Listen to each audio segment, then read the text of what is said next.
Poursuivons notre méditation. Le père Émeric de Saint-Étienne eut lui-même l'occasion de faire l'expérience de la protection du Saint-Enfant Jésus lors d'une traversée de Palerme à Milazzo. Nous avions à peine commencé à naviguer, dit-il, quand les flots déchaînés jetèrent notre embarcation se fracasser contre les rochers.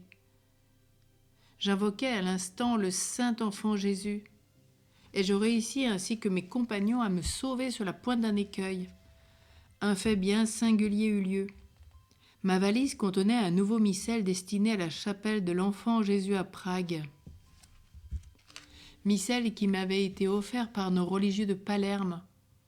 Au moment du naufrage, il était enveloppé seulement d'un vulgaire papier et la valise qui le contenait était tombée à la mer, en proie aux flots.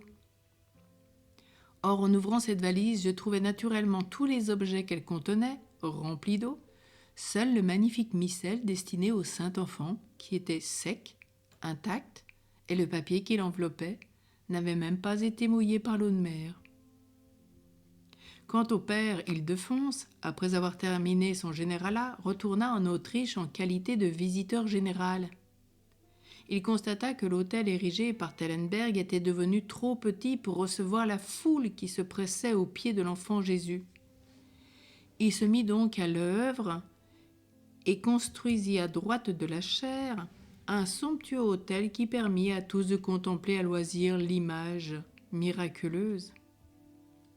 Entre-temps, le père Ildefonse, qui en 1737 avait été élu général des Carmes, des chaussées, répandait ses dévotions en mettant le bien de l'ordre tout entier entre les mains du petit enfant Jésus.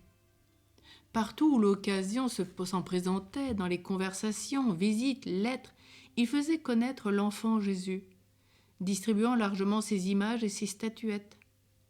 Son initiative trouva partout un accueil chaleureux, signe évident que cette dévotion n'était qu'un rameau d'une tradition bien enracinée au Carmel. Le 13 janvier 1741 eut lieu la translation solennelle. Ce même père Ildefonse se réserva l'honneur de placer de ses propres mains le Saint-Enfant sur son nouveau trône, et quand il disait la messe à cet autel, il utilisait toujours le magnifique missel reçu en cadeau de Sicile. Ensemble, rendons grâce. Divin enfant Jésus, je sais que tu m'aimes et que tu ne m'abandonneras jamais. Je te remercie pour ta présence dans ma vie. Enfant divin, je crois en ta promesse de paix, de bénédiction et de libération. Je remets tous mes besoins et toutes mes inquiétudes entre tes mains.